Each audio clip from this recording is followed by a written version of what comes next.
Неколку минути по 8 часот еве сме назад во студио. Мој гостин денес е господинот Љупчо Пренџов, заменик министар за локална самоуправа. Добро утро и добре ни дојдовте. Добро утро, добре најдов. Господине Пренџов, која е вашата цел како министерство? Што е она што се стремите да го постигнете? Добро, локална самоуправа како министерство на некој начин е координатор на сите локални самоуправи во Република Македонија. Ги следиме сте законски прописи кои што ги имаат, кои што ги донесуваат советите на општините. По нас е Бюрото за равномен регионален развој и Инспекторатот за локална самоуправа. Она што е карактеристично е тоа што ние сме координатор на ИПА-2 програмата, што е многу важна за развојот на општините во Република Македонија. Понатаму ги следиме законските прописи, значи Законот за локална самоуправа, Законот за регионален развој, помагаме на општините не само материјално, бидејќи секогаш тога е кога се разговара што е тоа што конкретно сте помогнале. Помагаме со совети, со изработка на проекти, ревизија на проекти, така да имаме една сеопфатна работа во делот на единицата на локална самоуправа. Така. Која е вашата оценка за 5-годишната програма за развој на Вардарскиот плански регион и дали се нуди подеднаков развој за сите општини кои што се дел од овој регион? Добро, значи Вардарскиот плански регион јас секогаш го споменувам за пример за тоа како треба да се води еден регион. Инаку само за информација на сите гледачи, тоа е дека Република Македонија е поделена на 8 плански региони. Донесовме посебен закон за тоа и целта за поделбата на регионите во државата е да се намали големиот диспаритет кој што го имаше Скопскиот регион во споредба со остатиот дел на Република Македонија. Вардарскиот регион, доколку го погледнеме во 2008 година и сега, например, е сосема различен. Центарот за развој на планскиот регион има тим кој што е составен од млади луѓе. Тие пишуваат одлични проекти и секогаш се предвесници на она што треба да почнат да го прават и другите плански региони. Денеска сме во посета во Велес и меѓу другото ќе искористиме да се видиме и со директорот на тој регион. Дали сите општини имаат подеднаква можност за развој од овој регион според? Да, значи секоја општина има еднаква можност за развој, бидејќи секоја општина работи согласно позитивните законски прописи во државата. Колку една општина ќе се развие, многу зависи од раководството на општината. Тука пред се мислам на градоначалникот, на советот и она што е многу важен дел, а тоа е администрацијата, на кој ниво е подготвена, колку се вложува во таа администрација, бидејќи голем дел од она што се значи реализација на проекти, реализација на хард мерки, софт мерки, што се вели условно, зависи многу од вработените, нивната спремност, така што секоја општина има еднакви можности за развој, а центрите за развој кои што се како што е Вардарскиот плански регион, само на некој начин ги подбуцнуваат самите локални самоуправи да бидат во текот со сите нови проекти, објави за нови проекти, објави за нови средства и така натаму, така што сите се еднакво се развиваат. Во однос на другите региони, како котира Вардарскиот? Вардарскиот плански регион, како што кажав, во последно време има многу голем напредок. Има два значајни елементи. Тука е пред се Тиквешијата. Тиквешијата нас не е заштитен регион не само за овие општини овдека, туку и за целата Република Македонија. Имавме многу проекти кои што значеа брендирање на она што го нуди Тиквешијата, типот на виното, винските дестилати и туризмот, она што се вели вински туризам, кој што е развиен во поголем дел од западниот дел на Европа. Понатаму тука е многу важно што коридорот 10 целосно минува низ Вардарскиот регион, тоа е автопатот Александар Македонски и е многу голема предност и за нови инвестиции, и за гринфилд и за браунфилд инвестиции. Само да појасниме, гринфилд инвестиција кога имате вие определена пољана и таа пољана потоа се прави на таа пољана фабрика како што беше маркет, а браунфилд инвестиција кога сте имале некој капацитет кој што било преходниот систем. Постоечки објекти. Да, постоечки, кој што е случајот со порцеланка, така што кога некој доаѓа да инвестира во Република Македонија, многу му е важно да биде поврзан до железница или до автопат, а Вардарскиот регион има и коридор 10 тука мине и железничкиот сообраќај, така што од таа страна има голем број на поволности кои што се искористуваат се повеќе и повеќе. Објавен е првиот повик за меѓугранична соработка со Република Грција. Што значи оваа соработка, кои се придобивките кои што ги нуди и кои се приоритетни теми во оваа соработка? Овака, значи, Република Македонија има прегранична соработка со Бугарија, со Грција, со Албанија и со Косово. Она што е ново е тоа што од оваа година Република Македонија влезе и во транснационалната програма за прегранична соработка, таа се вика Балкан Медитеран. Значи покрај овие држави овдека тука е вклучен и Кипар. И она што ми е многу драго што веќе многу општини имаат воспоставено контакти со Кипар, така тоа ќе бидат дополнителни средства за таа програма. И она што е важно пред се за Вардарскиот регион е тоа што сме во финална фаза од договарање со нова прегранична соработка со Република Србија. Значи до сега сме немале ние со Србија прегранична соработка. И она што е исто така важно е тоа што Вардарскиот регион ќе влезе во таа прегранична соработка со Република Србија. Во однос на недавно објавениот повик со Република Грција за прегранична соработка, би сакал да истакнем дека ова е нов 5-годишен период, преходниот заврши, еволуцијата покажува дека имаме некаде околу 85% искористеност на средствата. Како заменик министер не сум задоволен од тој процент, иако е висок, затоа што сметам дека мораме да дојдеме на нивото на реализација кој што го имавме со Бугарија, а тоа е некаде околу 95%. Имаме 4 оски на соработка, 4 приоритетни теми со Република Грција. Значи првата е вработувањето, мобилноста, втората е подобрување на патната инфраструктура и меѓусебното поврзување и во општините кои што се на територија на Република Македонија, но и прекограничното поврзување со Република Грција. Понатаму имаме културата како и културното наследство како дел од и адут за привлекување на нови туристи овдека во Вардарскиот регион и на крај се разбира животната средина и управување со климатските промени. Сите теми ова се широк спектар отвораат за правење на проекти, бидејќи секоја тема има своји подтеми, така што јас очекувам да имаме многу проекти кои што ќе бидат успешно реализирани.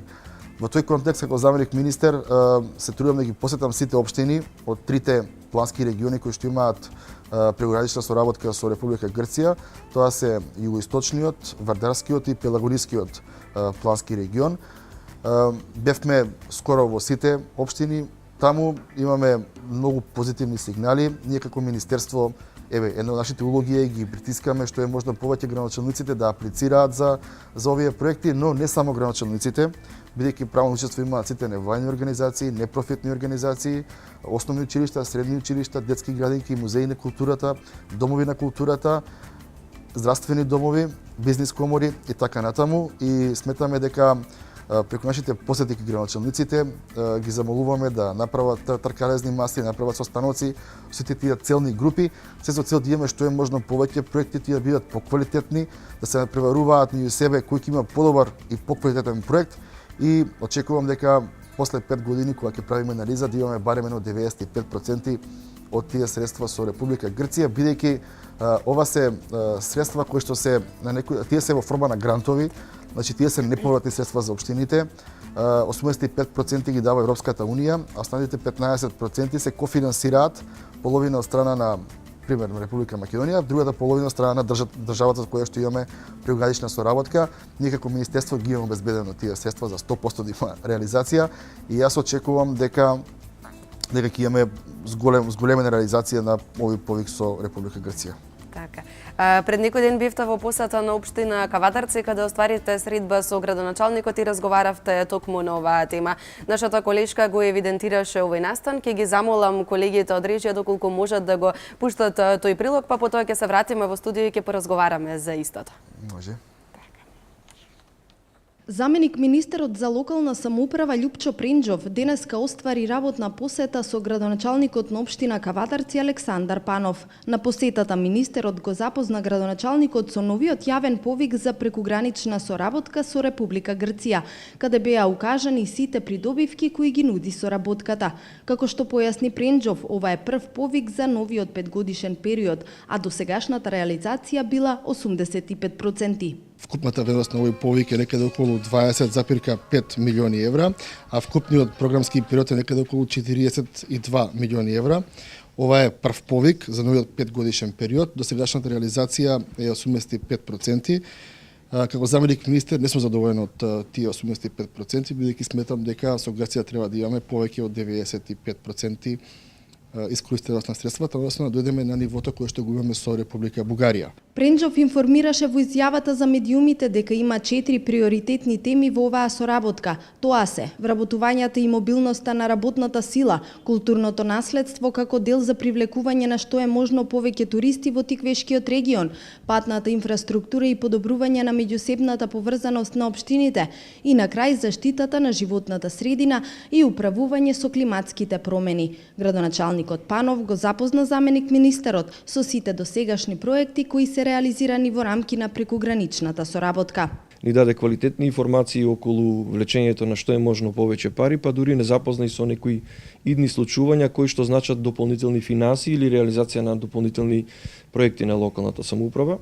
Од моја страна, заедно со раководителот на секторот за локален економски развој, го запознав со проектите кои што ги имаме и со кои што аплицираме, меѓутоа и за сите идни проекти кои што би можеле да ги аплицираме, а кои што зад себе го кријат подобрувањето на условите за работа, живот и подобри услови за сите кавадарчани. Право на учество имаат сите невладини и непрофитни организации, како и единици на локалната самоуправа, општините, Центарот за развој на Вардарскиот плански регион, сите основни и средни училишта, детски градинки, здравствени домови и така натаму.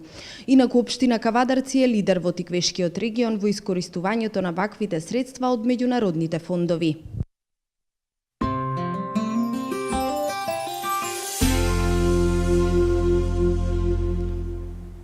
Ете го погледнавме прилогот кој што се однесуваше на средбата, а сега да кажеме подетално кои проекти се очекува да ги реализира општина Кавадарци од оваа соработка. Добро, општина Кавадарци мораме да признаеме дека е лидер во Тиквешкиот регион, не само во средствата кои што ги добива од страна на различните фондови и приградична соработка донатори, туку едноставно таа се работи за многу мобилна општина, која што има вработени кои што се на високо стручно ниво за правење на проекти и следење листите. Ние разговаравме долго време со градоначалникот не само на темата приградична соработка, туку разговаравме и на повеќе теми, односно каде можеме да помогнеме ние како министерство со цел да се извлечат што е можно повеќе средства. Разговаравме за регионалниот развој. Сакам да истакнам дека локална самоуправа во последните 2 години, значи како министерство, е згоремен буџетот за регионален развој за 5 пати. Значи, владата е препознала улогата колку е битен регионалниот развој и оваа година веќе имаме буџет некаде околу 300 милиони денари и разговаравме на таа тема како може да помогнеме како локална самоуправа покрај тие прекугранични соработки. Она што јас бев позитивно изненаden на општина Кавадарци е тоа што скоро сите училишта им се енергетски ефикасни со сменети прозорци, кровови и така натаму. Разговаравме за определени водоводи и таму е состојбата на одлично ниво. Така што градоначалникот ме информираше за, не би можел конкретно да ги кажувам темите, бидејќи сепак тоа треба да се конкурира, не е добро да се зборува за конкретни, но ќе биде насоката на развивање на винскиот туризам, тоа ќе бидат некои од меките мерки кои што ќе аплицира општина Кавадарци, а потоа ќе имаат некои во делот на патната инфраструктура, поврзување на определени села меѓусебно и со општината, определени пешачки патеки кои што се исто така многу важни за тие граѓани, но она што е суштината е тоа што кога со еден градоначалник разговарате за разобување на дворот на некој училиште или за пешачка патека покрај постоечкиот тротоар или за велосипедска патека, тоа зборува за во која кондиција е таа општина. Значи, кога една општина ќе ги реши основните инфраструктурни проблеми, тогаш обично се размислува на разобување на општината со пешачки патеки и така натаму. Градско ќе аплицира и преку нас, како министерство и со Република Грција, така да очекуваме дека таму ќе имаме плодна работа на период. Тоа сакав да споменеме, ја посетивте и општина Градско, соработката на Министерството за локалната самоуправа со оваа општина е во континуитет и на солидно ниво. Кои се очекувањата од оваа општина? Општина Градско е мала општина. Имаме таму градоначалничка која што е многу амбициозна. Таа ми информираше дека има веќе 3 проекти спремено. Ќе види како ќе конкурира, бидејќи општина Градско работи со Светска банка, работи преку Министерство за финансии на Република Македонија и оттаму имаше определени грантови кои што ги земаше за определени проекти. Разговаравме дека таа сака да прави, да се концентрира на делот на патната инфраструктура и поврзувањето, бидејќи општина Градско е мала општина, ама има така поголема територија, има многу села. И тие села имаат потреба од нивно поврзување и регулација на речно корито, санација на определени мостови, така да во фаза една изработка на тие проекти и разговаравме дека треба да се видиме уште еднаш со градсовичката на Градско, бидејќи треба да процениме каде ќе биде подобра можност за аплицирање, дали преку Светска банка, дали преку финансии, преку нас или пак преку прегранична соработка со Грција. Так. Господине Пренџов, јас тука би го прекинала нашиот разговор само накратко.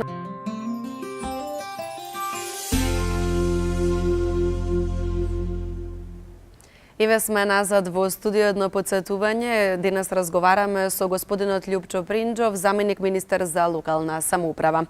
Каков треба да биде односот помеѓу приватниот сектор и локалните самоуправи?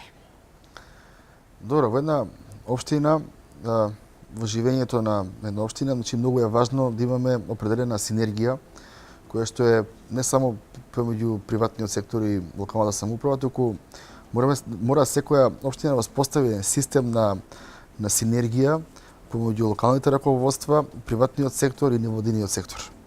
Значи тоа е многу важно за напредокот на општината, бидејќи општината не ја прават само улиците, тротоарите, ова што зборуваме ние сега проекти, средства, туку општината мора да има и култура, мора да живее, мора да имаме нови таленти. Тие нови таленти мораме да им даваме можност повеќе да развијат својот талент. Еве на пример, бидејќи сме овде во Велес, сакам да истакнам дека сега почнуваме нов проект со ГИС, кој што ќе биде за иновации и креативност. И баш имавме вчера или завчера состанок со раководителите на центрите. Тука предничи повторно Вардарскиот регион и целта ни е да преку определени проекти општината како локална самоуправа и заедно со фирмите невладиниот сектор да откријат што е можно повеќе деца кои што имаат афинитети према определен предмет, доколку тоа е во основно и средно училиште или на факултет, да поразговараме со директорите, со ректорите, да видиме како да направиме некоја иновација во рамки на општините, бидејќи верувајте ми тоа е не помалку важно од сите тие што ги правиме инфраструктурни проекти, бидејќи имам чувство дека кога разговараме за локална самоуправа, кога разговараме за работите на општините, начето се мисли на асфалтирање, на канализација, на осветлување. Тој дел сега кој е важен, но она што исто така е важно се и културата, и спортот, и развојот на младите луѓе. Еве на пример, ние имаме сега со овој проект ја даваме некаде по околу 7-8 милиони евра по регион, за да видиме, тоа го дава ГИС како проект, плюс ке финансира тука и локална самоуправа како министерство за иновации, да ги потикнеме младите да размислуваат на нешто што е креативно, нешто ново да измислат, бидејќи постојат држави во светот кои што живеат од тие иновации. На пример, има стотици фирми во светот кои што произведуваат USB стикови, ама процент од секој USB оди во државата Израел, бидејќи таму измислен USB стикот, или пак системот капка по капка највеќе се применува во Франција за наводнување на сите тие површини со земјоделие. Секаде се применува, го произведуваат и јадници фирми, но секој дава процент за иновацијата исто така на Израел. Така да, како локална самоуправа и како се тоа реков и како општински раководства, градачалникот мора да има синергија со невладиниот сектор, со бизнис заедницата и тој да биде како промотори, покровител на тие активности. Например, доколку имаме определено дете кое што е надарено за определена работа, треба да се направи тука исто така преку Центарот за развој на Планскиот регион, тоа е да се обучи во некоја фирма, да се види како таа фирма работи, како на пример за тоа што има тој афинитет се остварува вистински во една фабрика, така да уште од мали нозе ќе се насочи дека можеби ќе имаме бенефит не само тој само како лично за неговата кариера, туку и за целото општество, не само општината од која што доаѓа. Така да многу е важно да имаме силна поврзаност помеѓу бизнисот, невладиниот сектор и локалната самоуправа. Кога станува збор за добивање на финансиска помош од централната власт на општините, таа воглавно се состои од финансирање на проекти кои што со чија реализација би се подобрил квалитетот на живот. Колку општините користат средства од разни грантови, дали се подготвени за изработка на проекти за аплицирање во меѓународните фондови? Овака, значи, во Република Македонија и општините во Република Македонија работат проекти повеќе од 25 години. Значи, ќе потсетам дека пред сега се работи ИПА програмата, општините имаа на располагање програмата КАРЦ, каде што на некој начин започнаа со правење на тие проекти и веќе не се работи за тоа дали некоја општина ќе има добар проект или лош, туку сега прашањето е колку ќе биде тој проект добар. Колку средства тој проект ќе извлече и на колку луѓе ќе им го подобри животот. Она што можам да го видам и да го констатирам од сите теренски посети, но и од оние анализи кои што ги имаме во хартиена форма, е тоа дека помалите општини кои што имаат по неколку илјади жители, кои што имаат по 20-25 вработени, тие се најжилави, најборбени, секогаш имаат тим за правење на проекти у тие 25 вработени, секогаш точно знаат кој донатор, од која соработка се објавува проект, тоа се следи, се аплицира и добиваат многу големи средства. Еве, само ќе илустрирам дека недавно бев во посета на општина Новаци, тоа е мала општина до Битола, и општина Новаци има некаде околу 850.000 евра странски пари врз основа на проекти. Значи, тоа се многу големи средства за таа општина која што има неколку илјади жители. Такви имаме општини многу сега да не ги бројам. И еве на пример со ова што спомнавме на почетокот на емисијата на прегранична соработка со трансоцијалната програма Плюс Кипар, веќе помалите општини, една општина од Ижточна Македонија со 3000 жители, веќе воспоставила контакт со Кипар.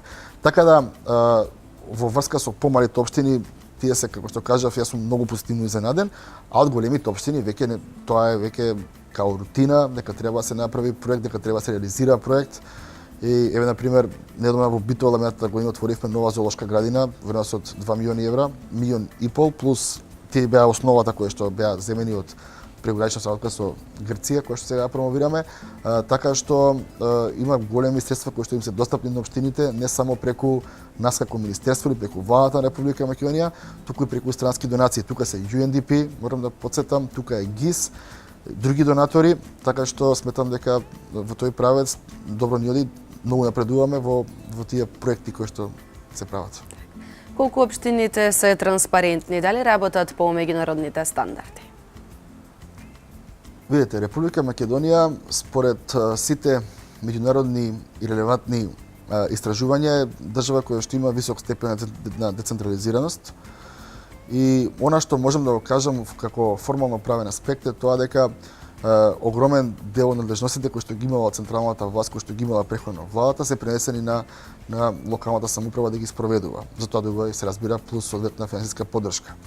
Во поглед на транспарентноста на општините, секоја општина, секој раководство, секој градоначалник е транспарентен согласно минимум законските услови, но од она што гледам јас е тоа дека најголем дел од општините одат и чекор понатаму во остварување на таа транспарентност. Впрочем, имаме и многу невладини организации кои што се занимаваат со транспарентноста на општините, со тоа каде стошат граѓанските пари, кои се проекти кои се приоритетни, кои ги бира да бидат приоритетни и така натаму. Генерално се транспарентни, се разбира дека има некои што се помалку, некои помалку, некои повеќе транспарентни, но генералната оценка е дека општините работат транспарентно во Република Македонија. Так.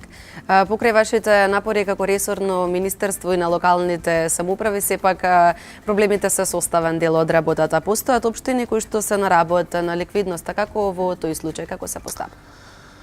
Добро, сега еве вака. Република Македонија или сите општини во Република Македонија во 2006 година имале вкупен приход од 5,9 милиарди денари. Во 2013 вкупниот приход на сите општини заедно е 29,7 милиарди денари. Тоа е зголемување за 5 пати. Средствата кои што ги дава локална самоуправа преку регионален развој се зголемени за 5 пати.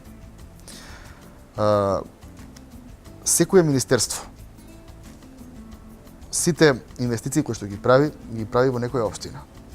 Буџетот на Република Македонија порано беше 600 милиони евра, денеска е 3 милиарди и 200 милиони евра. Така што околу инвестициите кои што ги има државата во општините и дека како се зголемени. Но локалната самоуправа е жива материја. Континуирано се случуваат нови проблеми кои што се решаваат. Локалната самоуправа е власт која што е најблиска до граѓаните. Дали јас, дали вие, независно, кога имаме проблем, прво одиме кај градоначалникот. Значи, никој ке мене не доаѓа во министерство или кај премиерот. Прво одат кај градоначалникот со замолница дали тој проблем може да се реши, се разбира доколку е од надлежност на локалната самоуправа. Често пати доаѓаат луѓе во општините, а општината не е надлежна, но ги упатуваат на советните министерства. Така што се зголемуваат ингеренциите и финансиски и формално правните ингеренции и руралните општини имаат посебен третман преку центрите за поддршка на планските региони. И самиот закон за регионален развој, ние го зборувавме, го началавме на почетокот на емисијата. Еве ќе ви кажам дека вчера владата на Република Македонија подели некаде околу 300.000 евра за регионален развој на сите 8 плански региони, но не подеднакво. Најмалку зема, односно само 7% зема Скопскиот плански регион, бидејќи тој е највеќе развиен во Република Македонија, а највеќе средства зема североисточниот плански регион, бидејќи тој е според нашите параметри најмалку развиен. Така ние секогаш се трудиме да бидеме солидарни. Понатаму, во рамки на планските региони, најчесто градоначалниците на големите, на носечките општини се согласуваат да определени средства кои што се помали во споредба со нивните буџети кои што ги имаат како општини, да им се дадат на помалите општини во тој регион. Например, Велес и Кавадарци како носечки општини на Вардарскиот регион многу често оставаат голем дел од проектите за Градско, за Чашка, за другите помали општини, се со цел тие да се развијат, бидејќи на ниеден градоначалник не му одговара до себе да има слаба општина. На секој градоначалник на поголем град му одговара да има повеќе помали развиени општини околу себе, така што таа солидарност ја имаме. Руралните општини не се на ниво на кое што често пати некој сака да каже еве сега тука они се многу сиромашни, тоа не е така. Тие ви кажа дека земаат многу поголеми средства и од европските фондови, бидејќи знаат дека тие се неповратни средства, дека нивните граѓани не платиле данок да се наполни буџетот на општината, потоа што да се изгради, во додадена вредност плюс. Ние како локална самоуправа помагаме, ние имаме две ставки во кои што не се мали во нашиот буџет, тоа се поддршка и помош на специфични развојни зони. Тоа подразбира определени региони кои што се помалку населени, живеат помалку луѓе, а реално треба се населат. Тука помагаме, бидејќи тие сепак се во некоја општина која што е најчесто условно кажано рурална. И имаме ставка во буџетот во која што помагаме во развојот на селата. Општините до нас праќаат проекти, тоа се случува комисиски, ние помагаме преку тие фондови како локална самоуправа. Зборувам за мене како локална самоуправа, инаку секој пат, секоја железница, секоја болница, секој ново училиште во некоја општина, значи се се случува околу општините. Сите пари од буџетот на Република Македонија за капитални инвестиции минат или се во некоја од општините. И вие кога градите пример автопат што е милионска инвестиција, не гледате дали има општина мала или голема, се гради, тоа е трасе или болница, се. Така што да се разбереме погрешно, работата не е идеална во локалната самоуправа, но е многу подобра и она што е најважно, насоката во која што се движиме е на многу подобро. Секогаш кога се зголемува буџет, тоа е за неколку пати, значи не е за 5%, за 8%, кога да кажеме еве сме го зголемиле, не го зголемуваме за 4 пати, за 5 пати. И јас очекувам дека за некои 7-8 години Република Македонија ќе има навистина локална самоуправа која што ќе биде рамо до рамо со европските држави. Според оно што го кажавте, веќе можеме да дадеме одговори на следното прашање, тоа беше дали меѓуопштинската соработка е на завидно ниво. Овака, значи, меѓуопштинска соработка е многу значајна и таа ја практикуваат, порано ја практикуваат само помалите општини. Значи, првата меѓуопштинска соработка во Република Македонија е направена помеѓу општините Ново село, Василево и Босилово. Тоа се трите помали општини кои што гравитираат околу Струмица.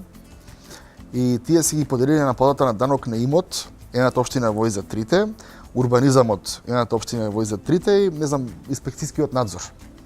Така што, да не се дуплираат администрациите во општините, ги поделуваат и една општина контролира трите со одлуки на совет и многу поголеми средства остануваат поединечно во касите на секоја од тие локални самоуправи и тие можност потоа на граѓаните да направат повеќе, за разлика од доколку секоја била посебно соработувале. Инаку во Република Македонија не постои општина, независно дали е рурална или е град, која што немала минимум една меѓуопштинска соработка. Еве сега слушам дека се трудат определени општини во западниот дел на Република Македонија да направат таква. Тоа најчесто околу јавните предпријатија се случува, да, например, едно јавно предпријатие обслужува повеќе општини за водоснабдување, за чистење на ѓубре, за осветлување. Тоа е многу поевтино отколку секоја општина да формира сопствено јавно предпријатие. Европа веќе е држава која што функционира како региони и сметам дека ние мораме да се здружуваме меѓуопштински, да правиме региони не само за да намалиме трошоци, туку пред се да направиме нешто ново, нешто плюс за граѓаните, да се аплицира на повеќе фондови, бидејќи не е иста тежината кога аплицирате 5-6 општини заедно како едно, или доколку секоја сама посебно аплицира. Тоа е една од моите поенти кои што ги кажувам кога разговарам со сите градоначалници во Република Македонија. Так. И пред самиот крај отворивте бизнис центри во рамките на планските региони. Што значи тоа? Да, значи отворивме бизнис центри во сите 8 плански региони. Тие имаат вработено луѓе. Вака практично што да значи тоа. Сите фирми кои што се на територијата на Вардарскиот плански регион се регистрирани во бизнис центарот при Центарот за развој и поддршка на планскиот регион. Се прави таму демографија на население. Значи колку имаме возрастни лица, мажи, жени, со какво образование се, колку се вработени, колку невработени, колку навистина бараат работа, значи цела демографија на населението. Тоа му се нотира каде може да има нова инвестиција, гринфилд, каде може да има постоечки објект да се среди како браунфилд инвестиција, се со цел да кога би дошол некој инвеститор, дали е домашен или странски независно, тој доаѓа и вели, например, јас сакам да отворам фабрика за чевли во Чашка. И ти му кажат, да господине, ваши се средствата, кај сакате таму ќе отворите, но ние сакаме да ви кажеме дека од таа и таа струка највеќе кадар кој што е невработен, е работно способен, има во градско. Зато имате тие поволности и ние ви препорачуваме од тие причини, има и парцела, има и канализација, струја, вода, да отворите во градско. На некој начин се насочува новиот бизнис кој што би дошол во локалната самоуправа на право место. Тоа е многу важно од повеќе причини. Најважната причина е тоа што ако вие локациски малку занемарите каде би било идеално да поставите вашата фабрика, тогаш ќе се зголемат трошковите за превоз на работници, за работа сила се донесе, а тоа се разлика најчесто потаму се одразува на платите на оние таму кои што работат. Затоа сметавме дека тоа е многу важно и таа работа ја тераме. И она што е друго за постоечките фирми. Има голем број на фирми кои што имаат по 5, 6, 7, 10 вработени, кои што имаат производствени капацитети. И нив им е секогаш и терет на буџетот на фирмата да вработуваат правници повеќе или не знам, луѓе кои што ќе следат целата регулатива. Центарот за развој на мејл им ги нотира сите измени кои што ги доси Собранието од Република Македонија, кои се поволностите, кои се новите можности кои што се нуди и им се сервираат како готови, како такви на фирмите. Се со цел да може тие повеќе да произведуваат и да имаат една додадена вредност. Имаат и други функции центрите, бизнис центрите во рамките на центрите за развој, но овие две за мене се клучни и работата оди одлично. И јас бев сега скоро во источниот плански регион во Штип, таму има исто така многу фирми регистрирано, соработуваат и секогаш се трудам, како што кажав и преходно, таа синергија помеѓу властите, приватниот сектор и невладиниот сектор да држиме континуирано во една. Господине Принџов, јас ќе ви се заблагодарам за гостувањето и ви посакувам многу успеси во она што го работите. Благодарам на поканата. Се надевам дека повторно ќе имаме можност да ви секогаш, имаме како гост.